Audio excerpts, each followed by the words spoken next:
Testing 1 2 3. Testing 1 2 3. This is Charles and Charles on As World. Listen, we are checking out another audio book. Paul Mooney, Black is the New White.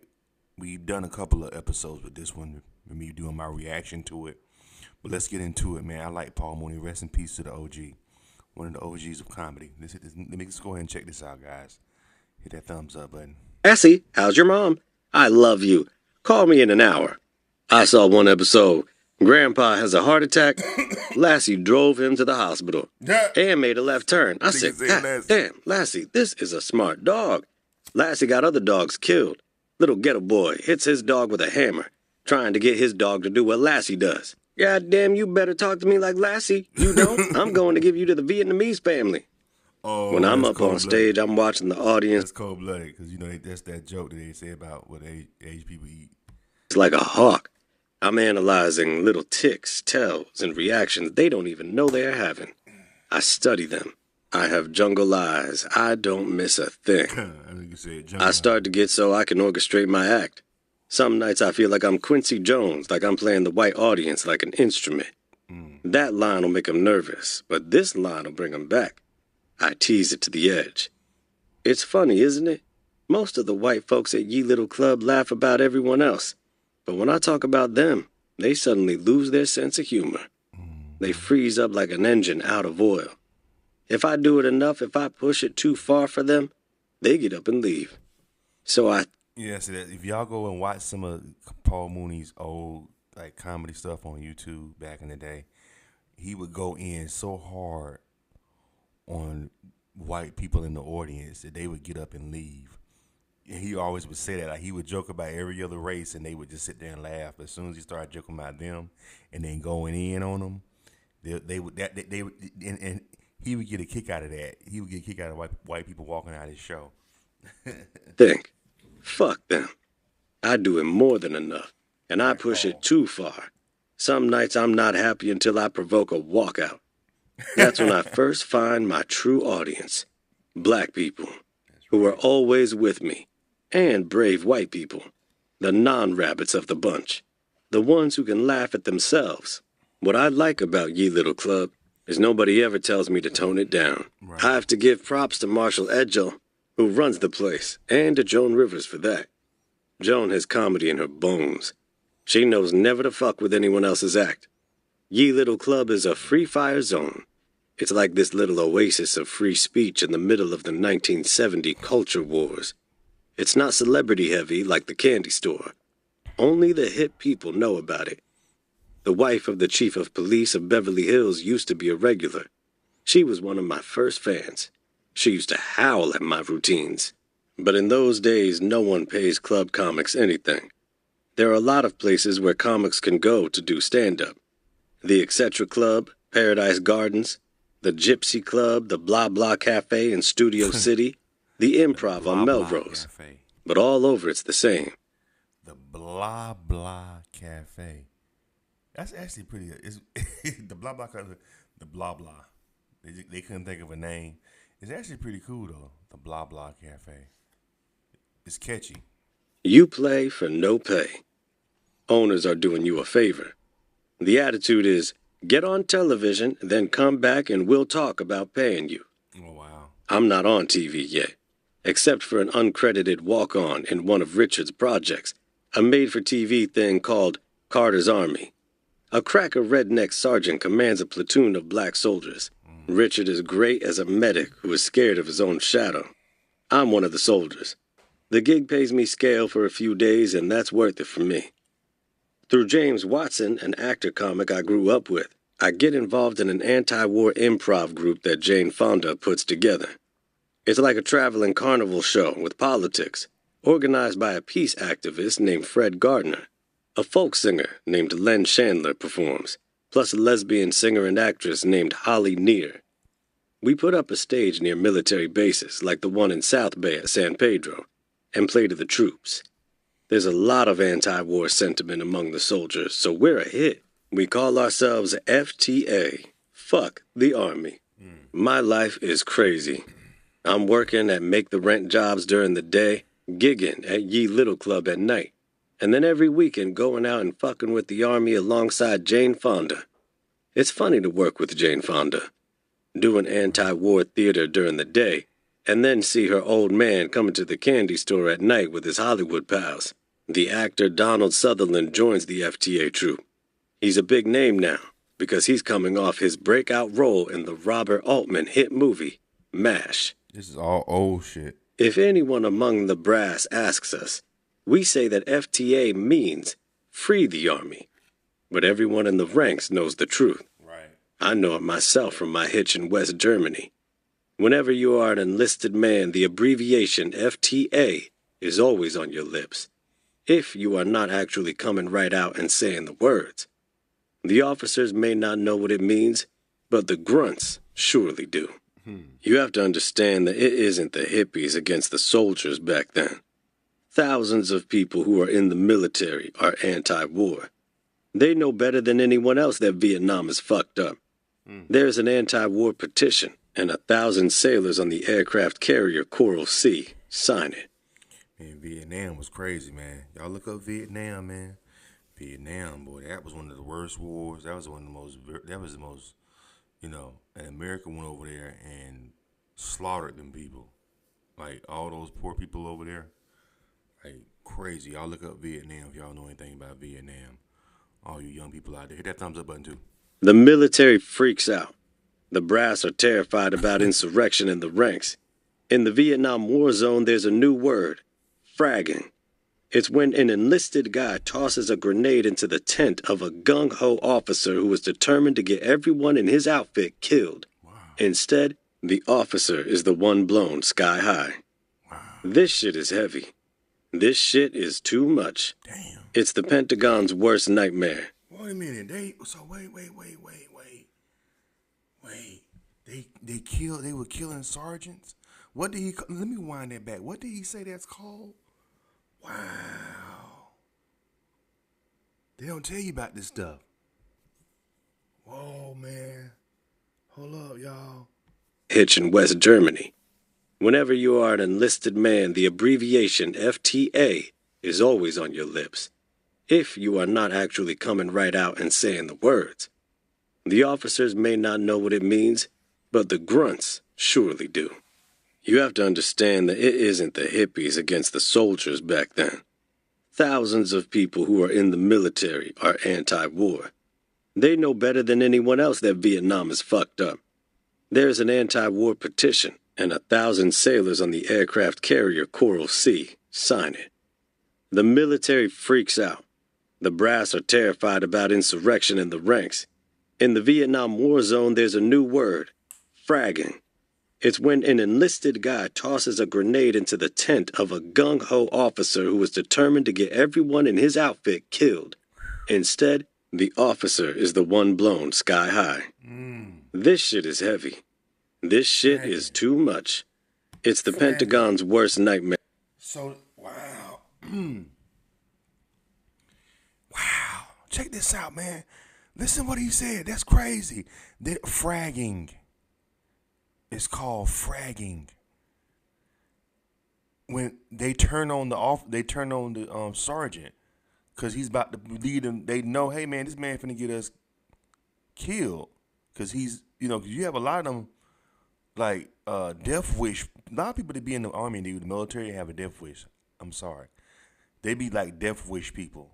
You know what I'm saying? Like, I want to just push it far and see how far. Like, you know what I'm saying? And that's probably what it is. They had an overzealous officer, so they would fragging.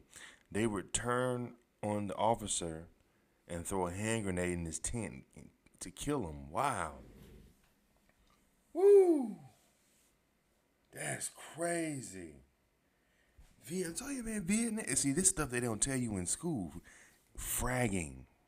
Dang. Man, they want their soldiers dumb and docile. Ready to go into battle like sheep into slaughter. They don't want them thinking about it. And they definitely don't want anyone telling jokes about it.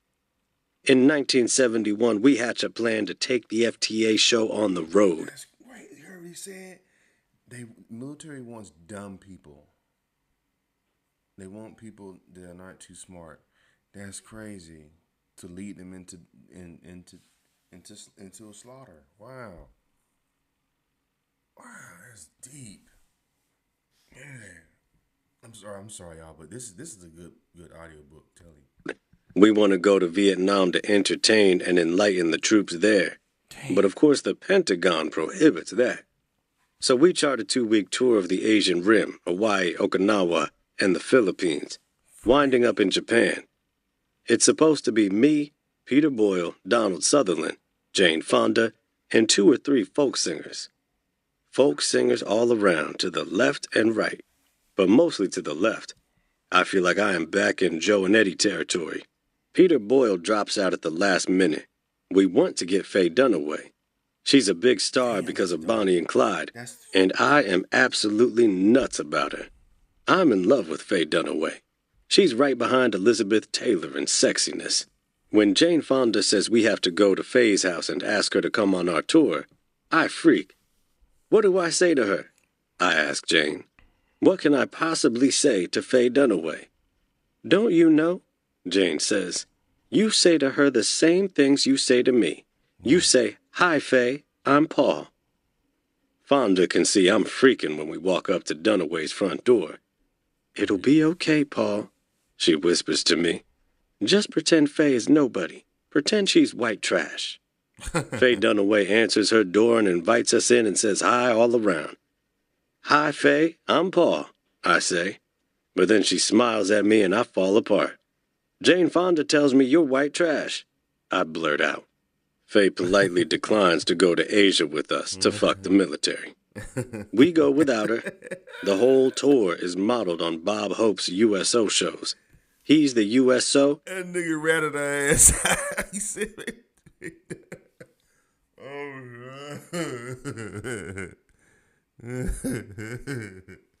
that's funny.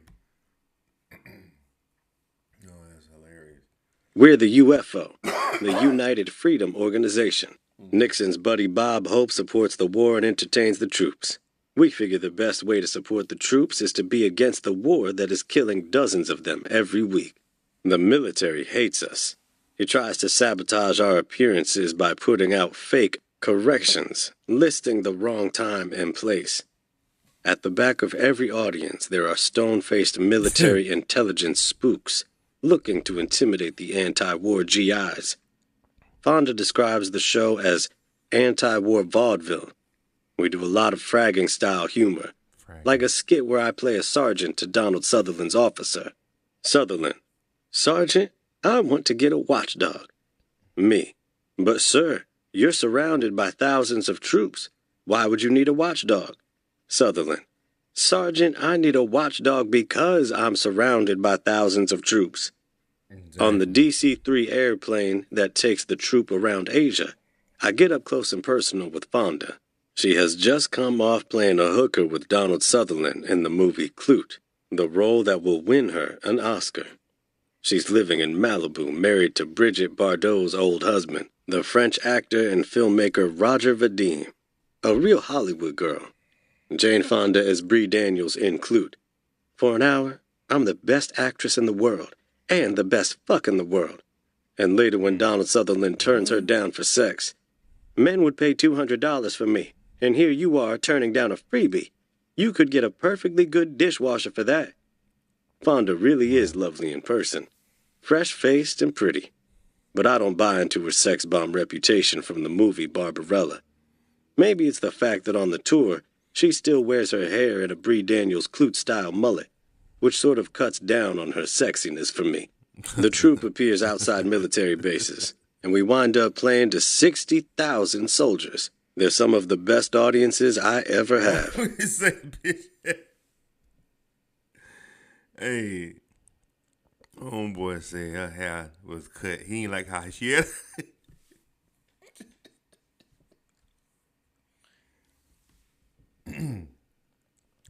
Homeboy said Paul Mooney crazy. He said her hair was cut. Her haircut was ugly, so her cuteness was gone after that haircut. He was done. Those boys are into it. Japan especially is a mob scene. Fonda is a big star there because of Barbarella. A sobering moment comes when we tour the Hiroshima Peace Memorial Museum. It reminds me what this is all about. Foxtrot Tango Alpha FTA Fuck the Army. That's the song with which we open the show. We have a film crew along on the DC-3, and a director named Francine Parker shoots the whole tour. The idea is to make a film of the show that will get FTA much wider exposure than any 2-week tour can ever get. It doesn't work out that way. Fran Parker does cut her film footage together to make a great documentary. It captures not only the act, but the bitch sessions we hold for the soldiers, including one I lead for a group. Wait a minute, Faye Dunaway was in Barbarella. I remember that movie. Y'all gotta watch Barbarella. It was like it was a weird, like a weird kind of funky. She was like this superhero chick, Faye Dunaway. Yeah, Barbarella. That's the only thing I can remember. She been in a lot of other shit, but yeah, that's old school stuff. That was like that's way before I was born, like '69 or some shit like that. Group of my homeboys from Oakland. So FTA, the documentary, is ready to hit theaters in 1972. It has a distributor, Hollywood mogul Sam Arkoff's American International Pictures. Arkoff normally handles B-movies such as I Was a Teenage Werewolf, The Wasp Woman, and A Bucket of Blood. But Arkoff is also trying to suck profits out of the social upheavals of the 1960s. Like when he puts out the crazed Don't Trust Anyone Over 30 Youth Revolution movie, Wild in the Streets, in which Richard has a role. I'm excited for FTA, my first Hollywood screen appearance. It doesn't matter to me that it's a documentary. I'm going to be in theaters, on the silver screen, as they say. Although to my eyes, screens in movie theaters have always appeared white, in more ways than one. Right. But in July, without telling anyone in the troupe, Jane Fonda goes to Hanoi. The photograph of her sitting in the seat of a North Vietnamese anti-aircraft gun hits the newspapers all over the world. The backlash is brutal. Richard Nixon has one of his underlings call up Sam Arkoff. You want to put this commie pinko girl in American theaters? Maybe you're some kind of commie pinko yourself. Arkoff, the cowardly film mogul. Is there any other kind? Caves. Wow. FTA is pulled from distribution after a single week. No one sees my film debut for almost 37 years. That's crazy. When a print of the documentary is discovered. In 2009, FTA is broadcast on the Sundance Channel and put out on DVD. As Jane Fonda says, I wasn't blacklisted, I was gray-listed. I don't lose sleep over it. I'm too busy losing sleep over another development in my life. I'm up all night, keeping Richard Pryor company while he's partying. He has emerged from his sojourn in the Berkeley wilderness. He's back in Los Angeles, and the two of us begin our dual assault on Fortress Hollywood. Our first beachhead is a Sunset Strip Club that opens in spring 1972, in the same building where Ciro's nightclub used to be. A place that will become my second home, my launching pad, and my battleground. Hit that thumbs up button. The store. Chapter 16. After being holed up in his little efficiency apartment in Berkeley for a while. Anyway, y'all, that is Paul Mooney. Black is the New White. His memoir, The Late Great Paul Mooney. Forwarded by Dave Chappelle. This is who Dave Chappelle looked up to and kind of got a lot of his comedy. Dave Chappelle was a big Paul Mooney fan. Like, he loved Paul Mooney. That's why he brought him on the Chappelle show, because he wanted to work with him. Yeah, he loved Paul Mooney, so that's why he did this. He did the forward for this book, which is a really good book. But yeah, that's crazy, man. Fragging, that's crazy. They would turn and the soldiers would turn on the sergeant and kill him. Ain't that crazy? I'm still tripping off of that. Fragging. I'm gonna look that up once I get off this, man. You know what I mean? What y'all think? Leave your comments. Subscribe to Charles Arnaz World.